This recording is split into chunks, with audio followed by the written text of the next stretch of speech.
Welcome to the Chapter 3 Stigma podcast. This podcast was created to be there for any individual who feels that they are at a low point in life and are confused, seemingly alone, and helpless in their situation.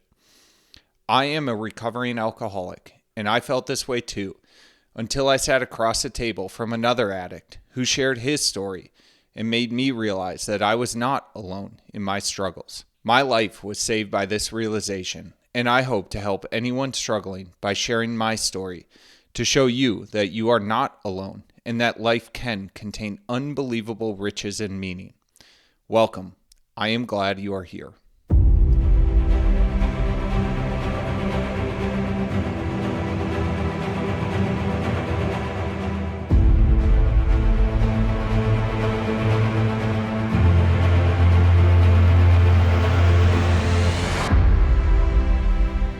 Hey folks, welcome to another episode of the Chapter 3 Stigma podcast. In today's episode, we are finally closing out the conversation between Jeramie and I about our entry into and how we have settled into long-term recovery. And, my wife jokes around. Jeramie and I are both Minnesotan, and she says when we get together, we gab like two 6-year-old Minnesotans. So we do tend to run long, but in this podcast, we are specifically talking about our time after rehab and how that transferred and turned into long-term recovery for both of us.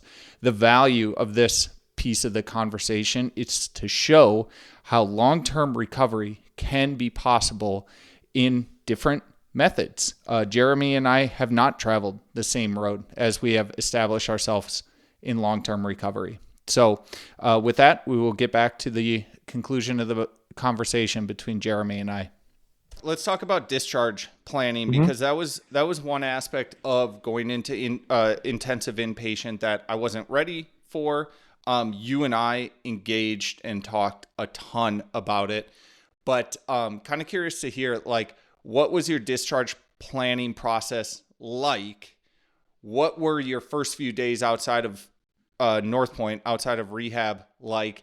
And then how did you shift or change your discharge plan from what you thought it would be when you were in rehab to when you got back out in the world? Yeah. So as our discharge plans, you and I obviously got that connection right from the get-go.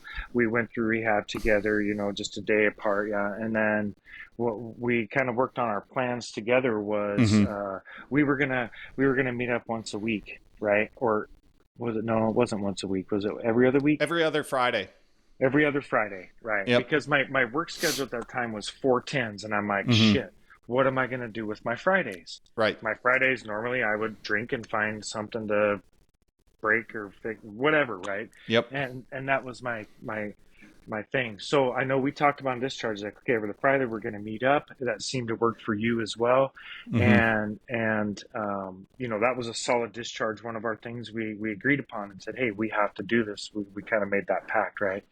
Ironically enough, it didn't work out, but we've seen each other in aftercare and still stay in touch, right? But that changed because in the rehab, this is our plan, this is our thing. I talked about the meetings, and when I got out, I think pretty much, if not stuck by the meetings for sure, right? So we were going to the same morning AA meeting. Yes. Oh man, I bowling alley. I missed that. Yeah, it's that. They're moving. They're moving physical spaces. It's no longer at the bowling alley as of a few weeks from now. And for listeners, the ironic thing about this is there's a shared wall in this AA space where the other side is the bar of the bowling alley. And so just on the other side of the wall, you have this grungy, run-down meeting space with seats that have no cushion in them, and they're so uncomfortable, and just fans that are kind of wobbly, and the lights tend to flicker a little bit, and it's the most beautiful and serene space that you can find because of the people that are in there. That's it. 6 a.m. Right. Yep. Those are the Yep. people that are not coming there after work, or Yep. sorry, not to offend anybody, but Right. forced to go there in the after work or evenings or, midday. But that is the people that are going to be committed to that. As you know, Kyle, it was a 6 a.m. Right. Then people, Yep. they were there because they wanted to be there or they needed And to be just there for start the their day. service of. Yeah. Yep. Yep. It's And such a tone setter for your day. yeah, a lot of those people were leaving and going to work, myself Oh yeah. included. Right. I would always run off pretty quickly afterwards because it's like I got to get home and hop on and start working. Yeah. Yeah. So in my aftercare getting out, of course, we talked about uh, God, I can't even remember the name of that, the aftercare program. IOP I, Ashwood. Ashwood IOP, yeah. Yep. So I can't remember if you were on board with that. I don't think so right away. I We was. talked Yeah. about that. Yep. No, we're there because that was a Monday through Friday program. I checked out on Monday. You checked out. I checked out Monday morning. You had checked out Sunday. Yep. And we showed up, and our first day at Aftercare, which would have been partial hospitalization program PHP, was the same day. It was actually June 12th. I don't know why I remember that, but well, I remember it because it was my discharge date. So Oh yeah, yeah. yeah. We started out. What were your totally uncandid? What were your thoughts on Aftercare compared to inpatient rehab? Because it was different. So it was way different. But Yeah. real quick on that, during rehab to come out, I was not committed to doing aftercare, and I think right. that's what we talked about. I was not committed to We it. had a lot of conversation.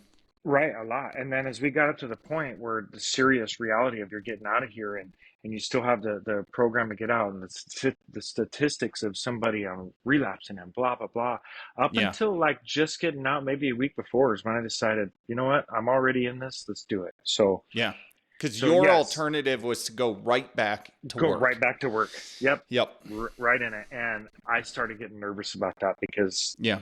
the more we learn about triggers and things and the more that we come out of us in those 28 days that we talk about once we really open up, that was one of those. Yeah. Yeah. And so, yeah, aftercare, hey, let's take the program. You're going, you have, afternoons, it's only half a day-ish, maybe a little more.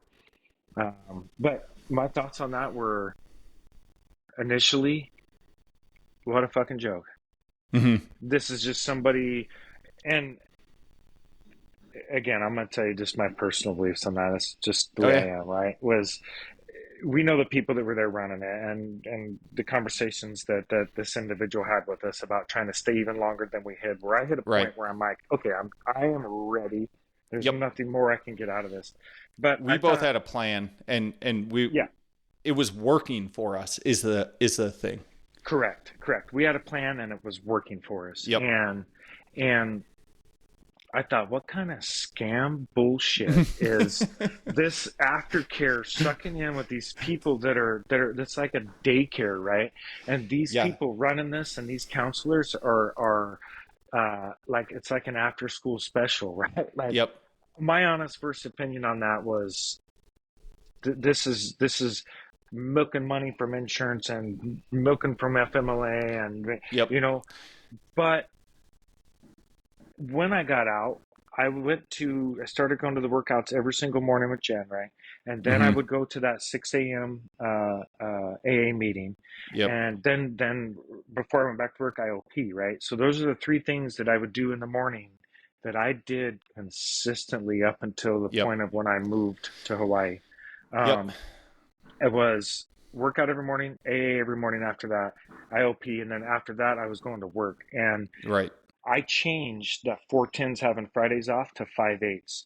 Now, that is the dumbest thing anybody who works or doesn't work changed. But I want to make that clear that was a decision. You had fear about it, right? You had fear about that empty day. Mm-hmm. Yeah, an empty whole day. I had fear.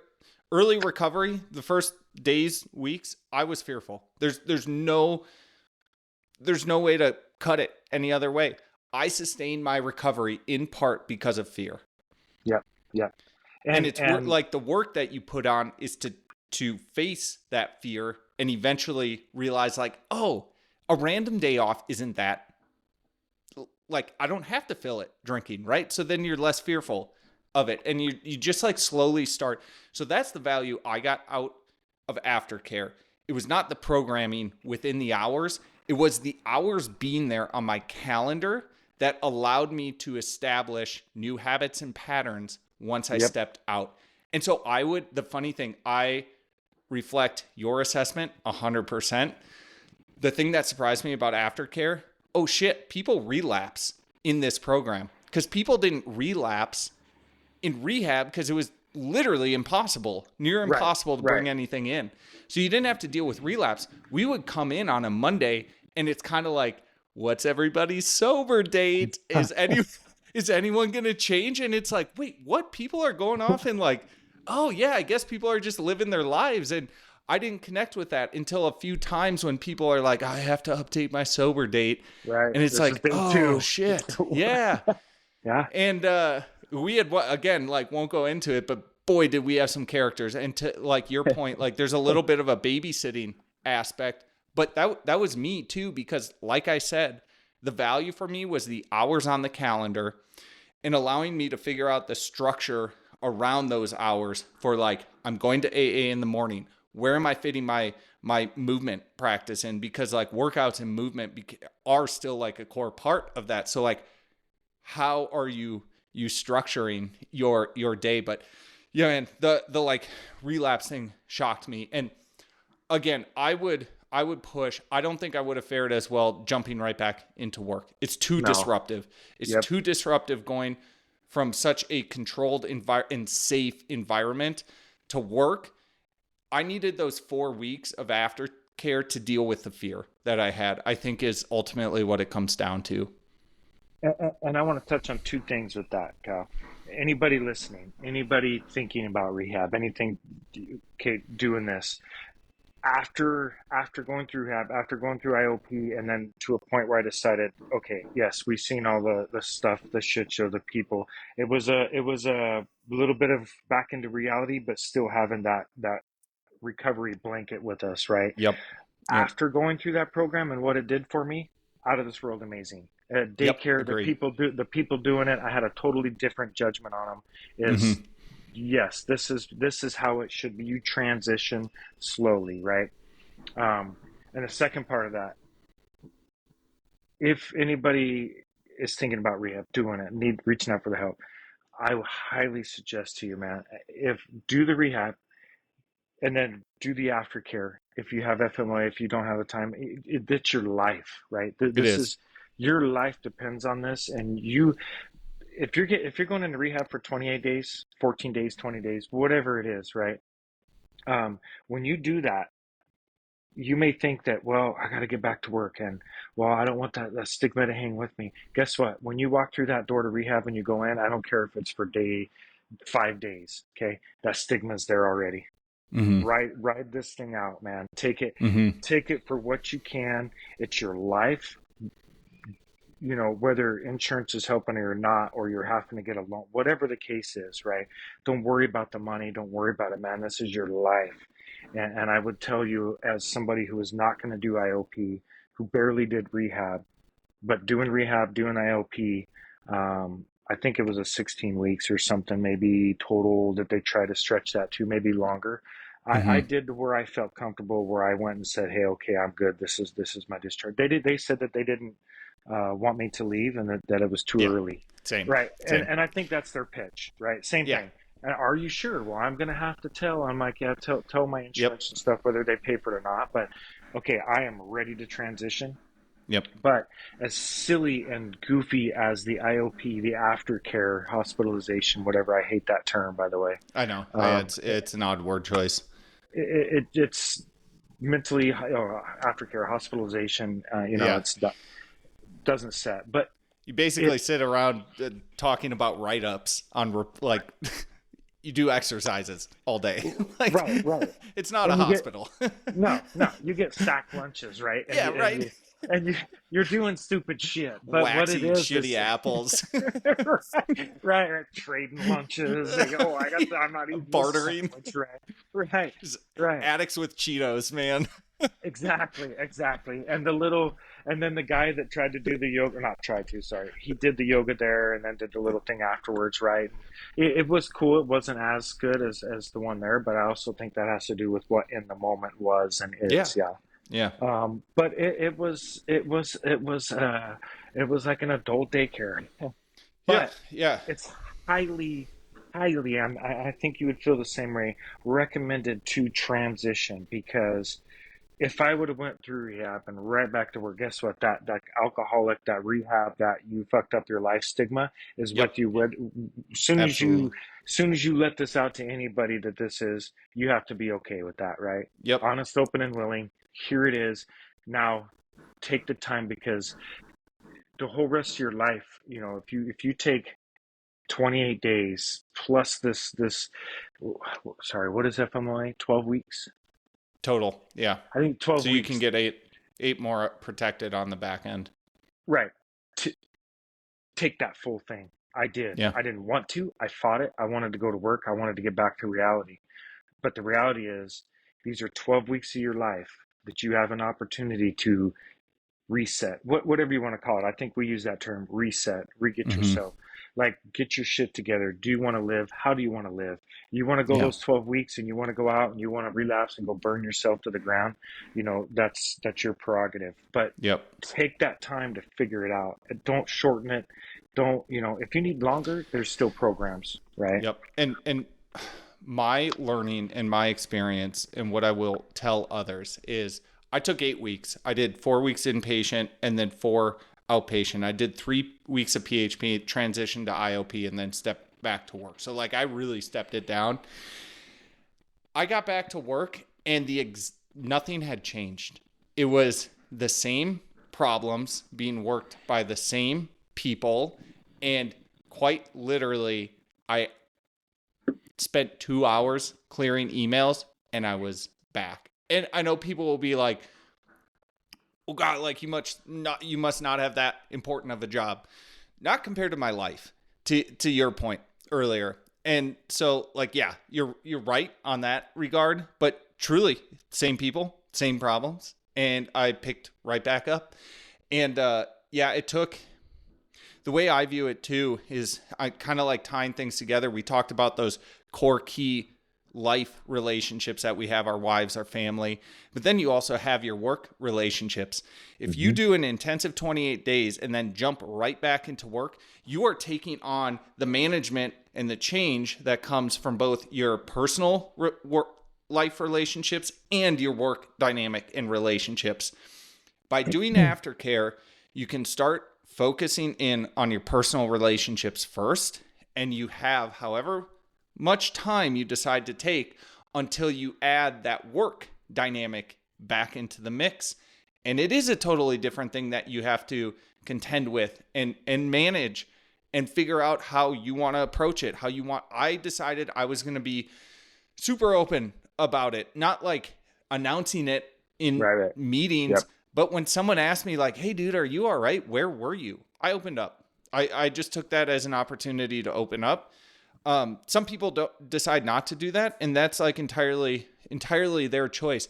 But I had to spend time figuring out how I wanted to re-engage with work. And being able to space those two, like personal and work dynamics and relationships being interjected back into life, that was huge. And Kyle, I'm sorry, something just clicked with me right now.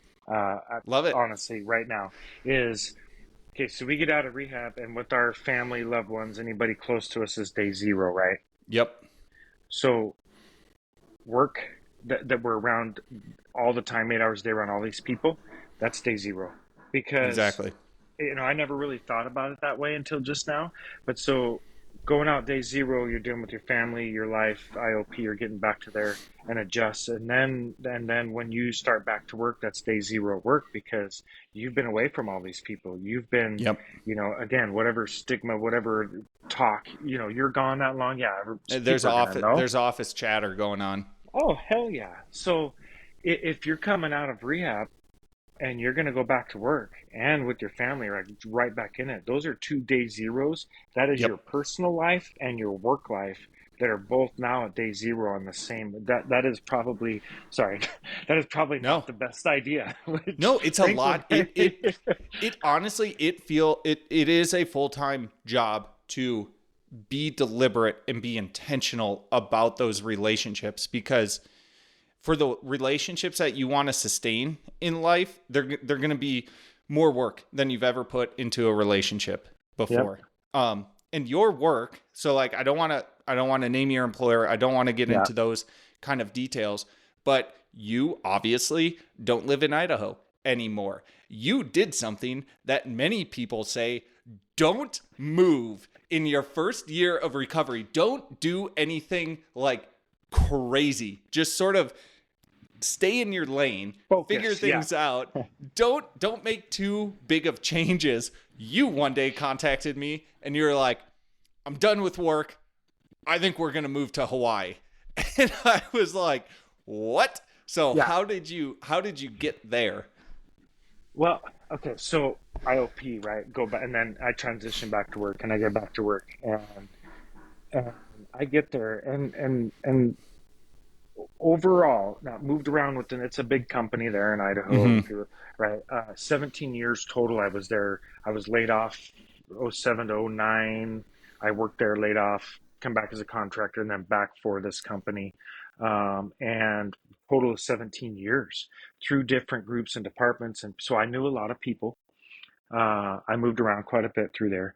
Uh, Again, I don't use excuses for anything, but part of I think where I was at didn't help my drinking and addictions was work related as well. The What didn't stress of the help? job or the people in the culture? Both. Both. I was in a, I got myself into a very specialized kind of spot there, what I was doing, and Mm-hmm. then I was stuck. Yeah. Yep. And I was stuck in a spot of bullshit that anyway, beyond that, so when I got there, it's a stigma of the bullshit. I was treated like shit. I had stuff happen that people come to me, and I mean, at that point, I'm pretty strong. I'm a pretty strong individual, Yeah. whether drinking or not, right? I mean, you, I act different, things are different, but Yep. I'm not. I'm at a point where I'm on top of the world, man. Mm-hmm. I just kick this alcohol right in the face, and I'm sober. I'm feeling good. My health, I'm struggling with my health. It's going to take a while to get, I basically killed my heart, right? Mm-hmm. My heart. And, and I'm on top of the world coming back to work. I'm feeling good. I've been gone for a while. And of course, they get back like, where the hell you been? Hey, folks, I just wanted to drop in with an ask for help. If you are enjoying and finding value from this episode, please take a moment to leave a 5-star rating and a written review. Whether this episode is allowing you to connect with the struggles that a loved one may be going through, or allowing you to see yourself through the story of someone else, the ratings and reviews allow the work to be made more readily available for those who are searching for a solution. Love to you all for the incredible support of this work and the meaning and hope that it provides. For whatever reason, I take stuff for what it is, and everything happens for a reason, and the things in life, just like we met, but that whatever happened there, I'm thankful for, but it's bullshit because it's a company, corporate company that talks the talk. We got these programs, we got Yep. this that'll help you, FMI, we support you, take the training, and you work for or work for a larger, Giant, right, giant corporation. giant, Yeah. right. Yeah. So I'm I think we all hear that when we get to that point of a large company, right? The company I was at is worldwide, globally, in all parts of all over the place, right? Mm-hmm. And I decided I was going to challenge that. You know what? You walk the walk. Let's see if you talk the talk. Now, this company, I've came back. They've moved me. My job's supposed to be protected.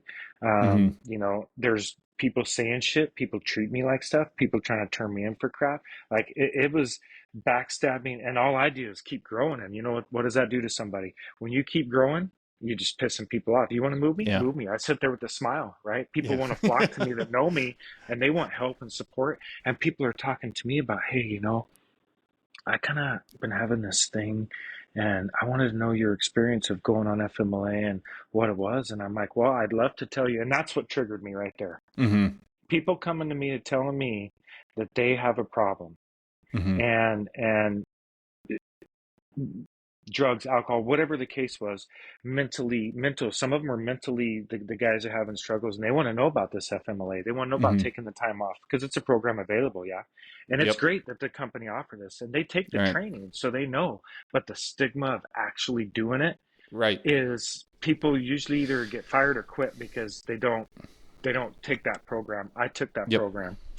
So I thought on myself was, uh, you know what? I'm gonna go toe to toe with this giant, right? Yeah. I'm so on top of the world. I'm gonna go toe to toe with you because at this point right now, I am going to look for another job. I'm gonna join the Yep. union.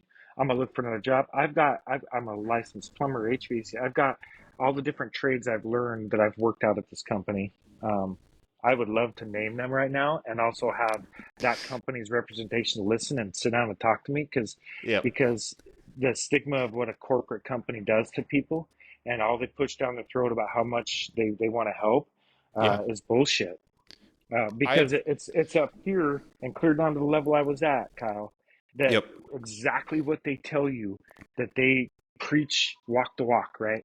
But Yep. when it came down to it, I met with people I don't even know existed. I can't remember their titles. I get all fired up right now. Sorry, Yeah. but the person who I met with as a representative, and then back to HR, and then we actually sit down a meeting, and this manager higher up sat there and fucking lied straight to my face, and Yep. everybody else in the room, my manager and them didn't want to, and I didn't expect them. I told them, don't put yourself in jeopardy for what I'm doing Yep. when things come up and things are said and you don't directly have that information because I did a lot of CYA, right? Covered my Mm-hmm. ass, Yep. emails, notes. I had all this stuff. And they sat there and I looked over at my boss and was like, just kind of gave him that, no, don't put yourself in Yeah. jeopardy because of me. Let me handle Yep. this. Don't anybody here, I didn't name names of people who I had testimony from, people who reached out. Well, who reached out to you for help? Who said that? Who did this? They wanted Jeez. names.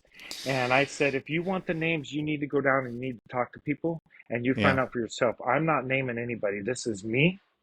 Yep. Sorry, I get super passionate, but, No, I but I have I have not the same experience. My learning that I would tell anybody is never view HR as your friend. HR is there to protect the name and the continued operation of the corporation. Consider yourself lucky if you have a tight knit group of coworkers that will stand up for you and will protect you. Because I will be honest, that's kind of like all you have. And, that's been my big learning these past 2 years. Never view HR as your friend. right, They are not there, even though the policies and the oversight of adherence to those policies fall under them. They're not there for you. And that's just the unfortunate place that our corporations have found themselves in. And it stings, especially in your case where you had so much loyalty, so much blood, sweat, and tears put into a company like this, and to have that occur is, I mean, I could see from my end, I didn't know details. You were really respectful. But I could tell it hurt. yeah, yeah. I mean, dude, I've moved around in all different aspects of this company and learned things and put my time in. Yeah, 17 Mm-hmm. years of my life, man. And they treated me well on some ends of it, but what matters is, you log in and you go to look for HR. Guess what it says, Kyle? HR for you. Yeah, like Yeah. you just said, my ass, right? No, it's not. Nope. And it's unfortunate because those people Yeah. probably think that they are there to help too. And to a Yeah. point, to a Yeah, point, some of them maybe. to a point. It might start off as a worthy pursuit of a career, but I think certain companies will they're going to elevate certain individuals and it will change. Correct. So I I and think and we were it doing a good job of dancing around the dangerous edge here. There might be, I mean, if a corporate lawyer made it this far, they're sitting there with their legal pad ready to just like jump on it. I mean, coming back to recovery and things that are just imperative for individuals early in recovery, this is where you need to maintain that selfishness and be obsessive about protecting yourself. The crap that you are being put through, man, what percentage of people in that exact same situation, even with your intensive inpatient experience, even with your step down program experience, would have gone through that and gone, fuck it, and gone off and drank? yep. And it's a high number. It's a very high number of people that would have been put through that. So just, you did it as best as you could. Like, I don't know if you feel this way, but like, I'm proud of you. Like, I think you should be proud. That's a shit situation to go through early in recovery. And it's an unfortunate aspect to our culture and with the stigma that exists around it. Right. And again, Kyle, that was me, was these people that came and talked to me. That's when I said, okay, you know what? I'm gonna, as my quote was, is I'm gonna burn this bitch down, right? I'm gonna expose this, and and and I'm gonna expose this and see what happens. And you know what? I'm already decided I'm gonna leave because I know nothing's gonna change, nothing's gonna happen. Mm-hmm. But what I do want on my way out is I want HR, and I will say that they talked about implementing programs and how to bring somebody back in the workplace, how to transition, the conversations to have. Now, again, Mm-hmm. this is HR management people talking about the changes they're going to make. For me, Yeah. it's a done deal, right? Yep. I'm For in this. me, Yeah. it's a done deal. But what I want to see is, and I told him this, I'm burnt. You can't sit here, and she tried to tell me, well, again, I'm going off the rails, but she's like, no, that isn't true. And I'm like, look, I live in reality. Okay. Reality is I'm done. It's already, and this doesn't help my cause at all. But Mm-hmm. what I want is that next person that needs help to be able to reach Yes. out for help. I Yep. want that person to be treated different. I want that person to get the help, because guess what? You tell them to do it, and then they look at me, and you put me front and center in front of all of these people that Yep. get to see what happened to me directly. And normally, when the time comes for layoffs and shit, these people that are in my stigma that just sit there and quiet and come back from this situation get laid off. They get laid Yep. off. They get laid off. Yep. I got ahead of it. I said what I had to say. I hope it changes for the next person who needs help. I Yeah. guarantee you it doesn't. Nobody, especially since I left, there's all rumors, talk to everybody. Oh, fuck him. He was an alcoholic. Yeah, Yeah. whatever. I worked harder. I worked harder on accident in a day than most of those people did for a fucking year. So anyway, No, that's my I thing. love it. And I've had the same approach to going through my difficulties in the workplace. Is there's sort of a write-off aspect with regards to me. And I have a question for you about this, but I had to work through a genuine resentment and dealing with a lot of anger with my employer. And it took me time. And luckily I had the steps, I had sponsors, I had other people to talk to, or a sponsor and then other people to talk to about the situation. But I finally worked through it. And I did get to a point where it's like, don't rectify things for me. That's not what I'm looking for. But I am thinking about the next person, because Mm-hmm. there are aspects of both me dealing with my alcoholism as well as what we went through with Lucy that were just inappropriate, unethical, and they hurt. And I feel lucky that I can deal with them, and that it took time and it took work, and I got through them. But I don't want someone else to go through them, especially if it is a risk. If it is a risk to someone for genuine relapse, I don't want that for addicts. I want addicts who are recovered. Recovered addicts, I think, are some of my favorite people in this world. Mm-hmm. And so I want more of them. And so to know that potential exists in the workplace, it's frustrating, and it takes the genuine work to work through it. But in the end, it is like you hope that what you're doing, there's a low probability of it, but you hope that what you're doing can help someone else. For myself, going through the struggles that I did with work, and just kind of dealing with what felt like ramifications and fairly big bumps in the road, both with, going off to deal with my addiction and then taking time off with the loss of Lucy as well. As terrible as it is to say, like, it did not feel like I was supported through that. And I built resentments. And so I'm just kind of curious, like, how did you maintain your recovery? How did you avoid, and I don't know how long you might have stewed in this and built a resentment, but how were you able to work through and get past the issues and the struggles that you had with your employer? Well, ironically enough, we just talked about that a while ago, and I'm sorry, I got a lot of stuff happening thinking about, but that exercise we did where we had the cards and wrote the stuff in there, that was, what was that? The values exercise? The values. Yes. Sorry. Thank you.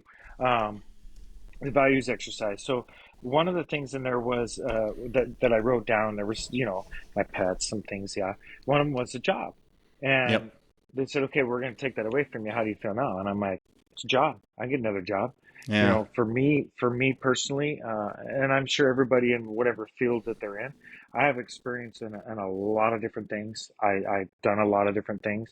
And to me, a job is a job, man. Mm-hmm. And especially more now that I'm sober, like people now are, hey, you're stressed. Sorry, it's so stressed. I'm like, nah, I'm not stressed. Trust me. This job stresses me. I'm out. Right. I'm not putting myself in that situation again. It's not going to happen. So in that same aspect, I went back to that exercise and was like, you remember, telling myself, you remember when you looked at that card and was like, job? Sure, take it. I had no problem at rehab. Powerful. Right. Throwing that card away and saying, yeah, take the job. And up until the very last thing that they took from me, I was okay with some of that because, pets, yeah, well, they live so long and they die. That's the circle of life. We live so long and die, right? The things that mattered most to me when it got down to those end cards, my family, my kids, my wife, you're not taking that shit away from me. But reality is that, what you're losing, right? But right. It did. That I went back, honestly, I was at work. I was sitting there one day and I was kind of processing, and I'm trying to stay strong, right? And I thought, okay, this isn't going to be my relapse because I came back to work and they treated me like shit. Yeah. You know what? F off. I don't need this place. I don't care how long I've worked here. I don't care what kind of friends and family I have here. That's not going to be my story for relapses because this place, when I leave work, I'm pissed off when it was a pretty cush job that I had and paid well. I got to myself to that point. Yeah. But honestly, Kyle, that one card, I can see it in my hand right now. And I remember saying, and they remember they went around and was like, well, why didn't you have a problem with that? I'm like, it's a job. Yeah. I can get any job. I can go be a baker, right? Yeah. I can go work at the coffee cat shop here, right? Yeah. Whatever, doesn't matter. Jobs, that's not life to me, right? That's huge. And also that opened my mind up into like, hey, Jeramie, you're right, dude. You just threw that card down, and mentally at work, right? I just threw it down on the desk and was like, you know what? I'm gonna look for something different. I'm gonna do something different. I'm not gonna get caught up in this. I have the skills to look at whatever I want, yeah. And that ironically enough, months later down the road, that's that card from rehab exercise would be the thing that I looked at and was like, okay, well, now what? Well, now I'm going to make a big stink about this. I'm going to, not a big stink. I'm not going to throw a fit, but I'm going to talk to some people. I'm going to try and make a change for these guys here that are coming to me that aren't going to do anything, right? Yep. And then I'm going to look for a job. So I started looking for a job, and I'm like, my default is plumber by trade, yeah. Yep. I feel like I could plumb anywhere with my eyes closed, right? Easy work. But what else? I messed with pollution abatement. I've messed with applications and software programs and all kinds of things. And I've managed teams and done this and coordinated. And so I started looking around. And funny is one of the things that popped up was I'm searching Boise, Idaho, right?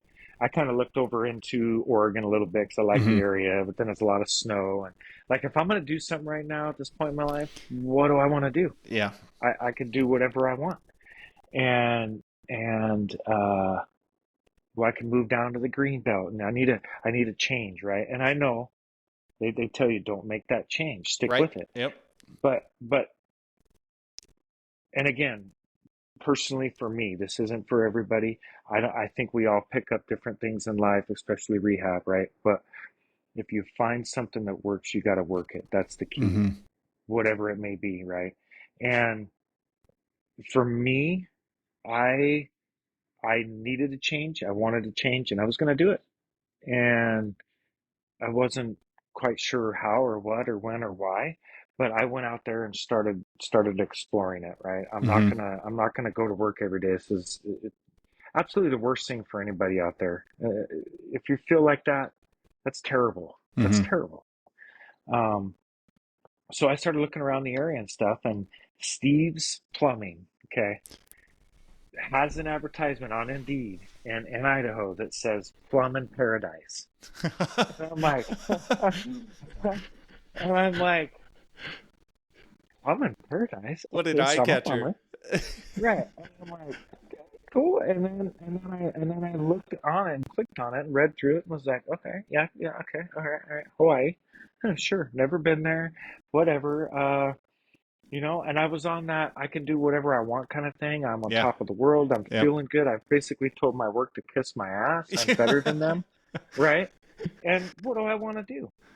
And so then as that's an ad in Boise, Idaho, right? So I actually read through that and clicked on the link and went through the things and read about Hawaii and stuff, and I applied for that job Yeah. just out of the fact that I could.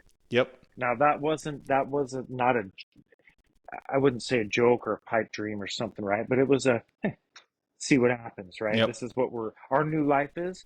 Let's see what happens, Yeah. right? Let's Yeah. try something on, try something, see what And just happens. the loss of fear, right?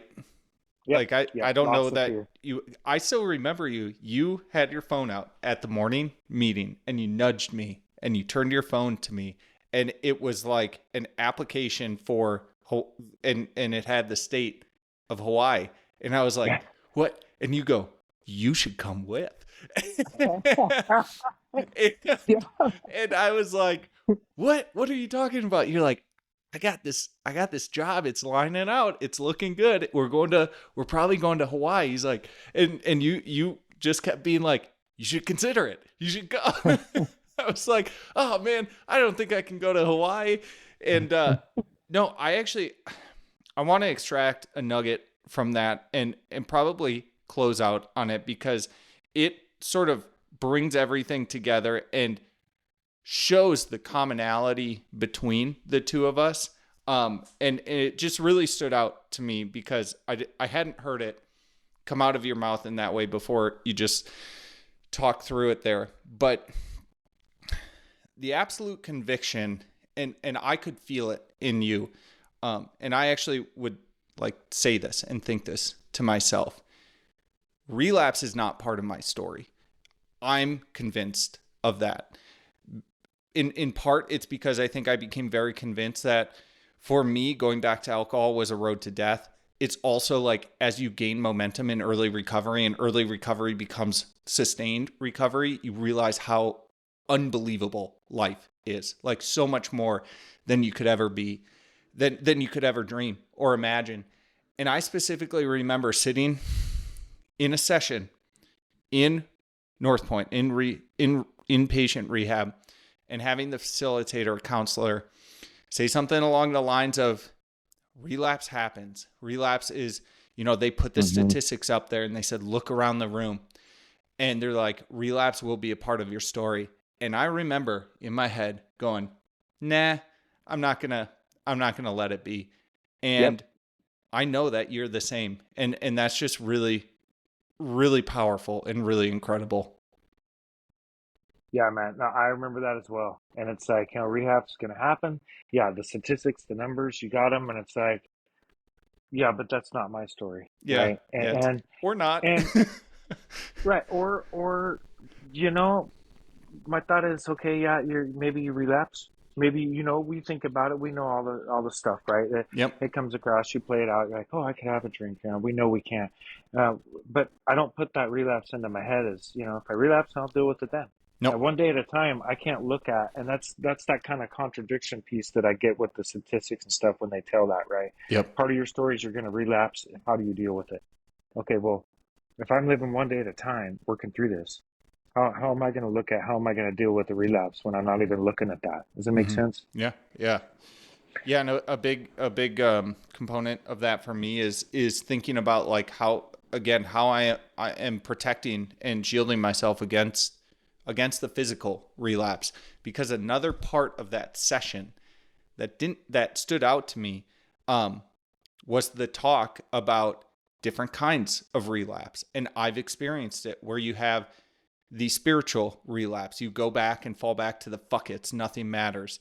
You have the Mm-hmm. emotional relapse where you get, for me, what I have not experienced a spiritual relapse since going through kind of everything with Lucy. Like I feel very grounded and like I have a strong foundation there.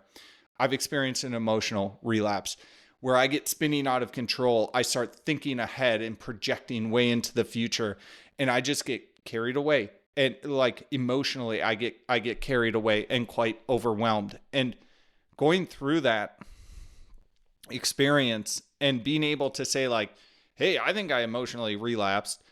I luckily never thought about the physical relapse and going back to the bottle, and realizing that for me it was because of the foundation that I had spiritually. It's like as crazy and insane and chaotic as things were going up in my head, I was still able to be like, I know things are going to work out okay, but like my monkey mind and my addict mind is just like jumping ahead in like a really difficult way to manage right now. And so, Mm-hmm. and it's all about, again, it's overstated, but it's the progress aspect. It's like the first time I went through that, it took me a few days to work through it. Now these days, like I'm still getting hit with things that are emotionally disruptive, and I'm able to process it and work through it. Still make sure my spiritual fitness is like there and sound, and protective of me, but just being able to deal with those bumps in the road. And I think about you a lot because like you did go through shit, and watching you, and like again listening back to the way you introduce yourself in the first podcast was just like, man, how could anyone not want to live in that space with that belief and with that outlook on their life? So man, you're an inspiration. I love you. I love that you've come into my life here. I love that you live in Hawaii so that we have a reason to plan a trip out there and Yes, get our sir. Yes, asses sir. to the island. And I really do believe we'll be seeing each other soon. And thank you again for coming on. No, thank you, Kyle. I appreciate it, man, and I love you too, brother. And this is great. I feel like, if there's ever a podcast we need to fill in, there's so We many can other always things to talk. talk about. I know Yeah, that's for a sure, for crazy sure. thing. I know we're into this, but I want to close off with you real quick on that. I know Please. we got to cut this out. Okay, is yeah, I'm not your typical and I say typical as people where I would look at it and go, oh, you go to rehab and then you go to AA for the rest of your life and you Yep. follow these 12 steps. You have to complete these 12 steps to get there. You have to, these whole things, right?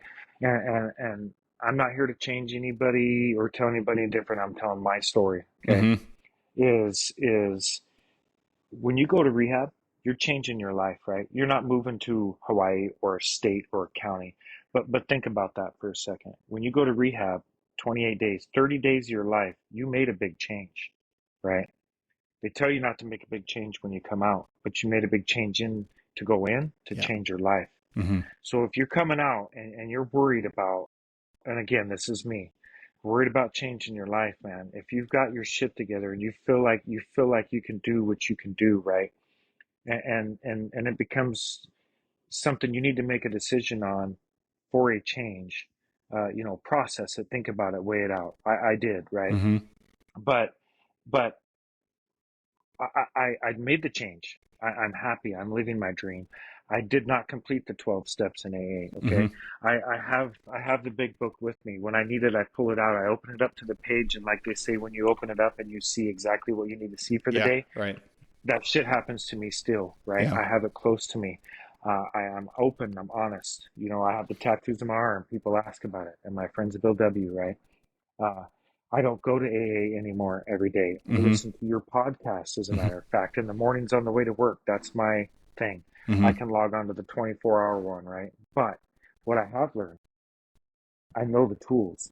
I went, going through rehab and getting out.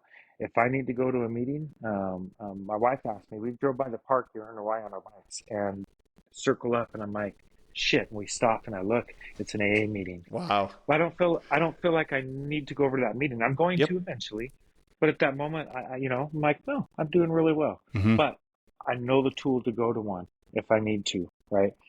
If I need to go back and rehash and look at what I've started on my steps and get there and continue again, I have that tool. I know how to do it, right?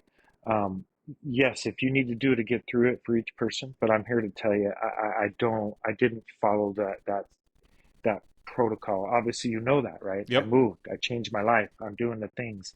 I do whatever it takes. And my advice to anybody is find what works, Mm-hmm. right? How? This guy right here on my arm, that works for me. Yep. Listening and talking to you, we talk sometimes. I know maybe a month ago, we talked every single morning for Yep. like 2 weeks, maybe, Yep. right? Like just stuff, Yeah. and find what works, because what works for you, Kyle, is different than works with me. What Mm-hmm. you got out of rehab, you picked up these things. I picked up these things. Yep. Yeah, but we can talk about them. Yeah. We Uh, can still support each other in recovery. Correct. Yep. But find what works, and what worked for me again was going to work out and going to AA meeting and going to work for, shoot, I don't know, 6 months Mm-hmm. straight. Mm-hmm. And that worked. And then it's okay that I went to something else and changed that, because I found other things that work. Yep. And I'm always looking to improve, make progress, and whatever I need, I reach out and I grab it, and it just seems to work. Yeah. And this whole life-changing thing for me, it's just been over a year since I've been here in Hawaii. Uh, my work, I've just got a huge promotion change in work. My wife has, right? Man, And things just keep getting, it works. It works out. there's it does, man. Yeah. And if it works, and that's what they say, right? If it works, work it. That's what we Yep. say at AA meetings Yep. almost every close. If it works, work it. So find what works and work it. It doesn't have to be strictly what it is, right? Mm-hmm. If you're stuck on step 3, you work that son of a bitch for the rest of your life if it works for you, right? Right. It's okay. Right. It's okay. Love it.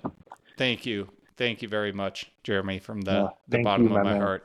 If you enjoyed this podcast, share it with others who might find it impactful, and give us a rating through your streaming platform of choice. Ratings and comments help spread the work to others who are desperately searching for a solution. This simple action could have profound impacts on the lives of others. My hope is that my story can help those who feel alone in their struggles with addiction or any other aspects of life.